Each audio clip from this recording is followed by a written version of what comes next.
Akpele Ewenyigba TV jogan pomo wana oji le kamya do popa kumya ebegbe me nya jo wana enyenkwenye nate agboye me Peter sibi nya me ka tro asile nya jo akpele modern dokatantina le egbepe nya jo pe akpaji nusenis ebe English dictionary nya do pe ke adam egbe na mi happy nya pe nya jo wodu na gbo le gba ochu egbe kale egbe nkeke ji ya mi anon lady for wana me name titri le amozonyo me name le Ghana to come kudu.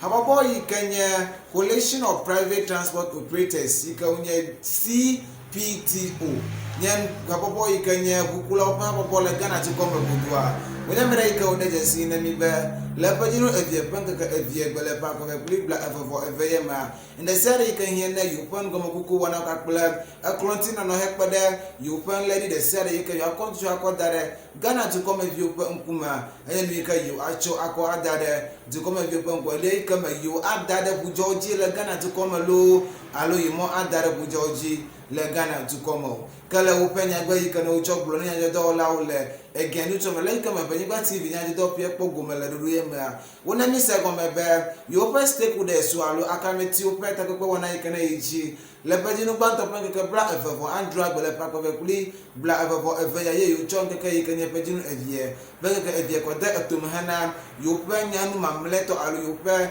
nya popo ta okata le yo pe no go kuku wona pe akpaji kadongo vaya dejesi be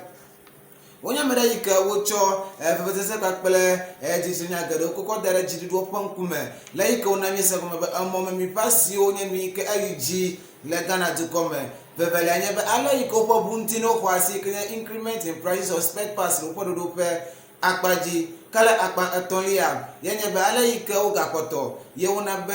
ajogado yika no kanale amomi po wona oji agbugbulo yika wugava etume kanele apa pajine be jidulo dafu le poro katane wo choko dare anyile yupe do piepe wana opeme kala wana enne yo katanjia ye utitrela ikele pedinu we evie penkake ado va ile pa ko ve plibla evo for the kema ye wo chopo do no kata ko dare anyi le Ghana to come gudu be yo maga kubu kami pale ikene no vio pe fulo pomo so wana titri no fika wo akpoto ika ukwana mono hana wo chocha kwa gare do po ikenya do no koji la message ko do po kakpele ale ikemi egana le Ghana dilipa do wana gado me le Ghana to come gudu kala jinde ka fo magba wo va de jesi be yo ga kota ika yo gare adome kanya ika gbromo le Ghana to come view kakpele ejuaja nye be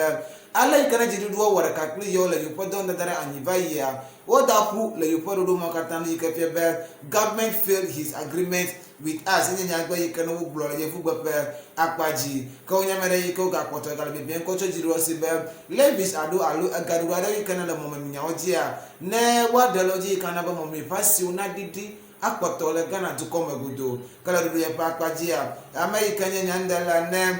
concern drivers association kenya akpoto David Agwado ana mi sa go me be yo pomo po le ta ko ma mleto ika avaji nya be Ghana yide abujoji le Ghana to come gudo kadre me be le dare abujoji le Ghana to come yo akpoto ika yo awele susunti kana be agbena kwata Ghana agbete be ika hema ma asena yo pe ajodola ika na do na bu kwakule yewo kala wana pe akpaji America nya ndala ne Ghana Private Road Transport Union GPRTU buku habo bia ikenya poto Abbas Umoru adeje sibe yo pomgo po ikala yo pata pe nu nya be jiriro na no leji be ya adele mo mi panya oji le Ghana to come godo kala ru ya pa akpaji adeje sibe le Concerned Drivers Association pakpele GPRT to po wana nu a enya ve yenkele wosi GPRT Boblombe no de le amomi penya oji kakle ajoga kata ne la momiji ka Concerned Drivers Association Boblombe yo adade Abuja oji le Ghana to come godo ka nesari ka afforded them kocho momi pe wana o mene mi kakle tare Abuja oji a mi akoto yike mi akwe adare ya bala jene mi ape nukola le Ewenyigba TV mona woji nemi kala wana mene mi kokoko yike mi anu apabubu a Institute for Energy Security IES and Opera Kenya and Kokude Jiregbangu set now until Ghana to come out. What did you see in the moment? Passing in IG. You can meet the moment me lita the Kapa Party, see the 100% at 7 50 pesos per liter, le petrol, diesel, from me one woman. kala wo penya gbo na wo nka kpoto iko de jesi ba kude ajogade wi kan la mo mi po wana ojia ye na ba mo mi pasu akpoto iko waga yiji le akpabubu a kude la ikajiro ma cho de kala mo mi jira po pa gadadara mo mi ju e ga na ba OM so ke oil marketing company so katara le Ghana to come gudua wa cho won to price market structure ako adetu mahana dadala mo mi penya oji le Ghana to come gudu kala ru ya pa jia miesa ko ko cho do pa ikanale mo so nya oji ko mi kanya Ministry of Road Transport and Highways onya mere ke wona misa ko ba yele ka wa kula jilo ka kula do pa de sare kala jire ko kare musanya